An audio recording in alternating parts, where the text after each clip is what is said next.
சுவாமி நான் பூமி பாரம் தீர்க்க பறைசாற்ற வேண்டும் என்றால் எதை தின்று எதன் மீது ஏறி எப்படி பறைசாற்ற முடியும் என்று கேட்டான்.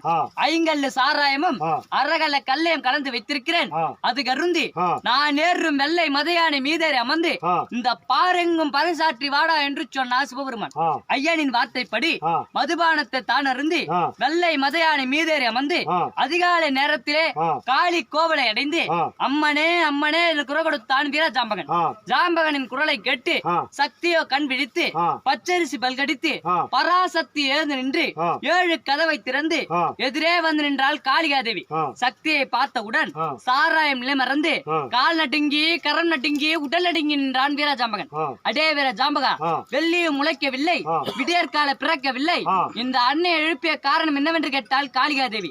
தாயே ஆத்திரம் அடைய வேண்டாம், தேவர்கள் ஒன்று கூடி வேதங்கள் பலவும் ஓதி வெங்கல பறை கொடுத்து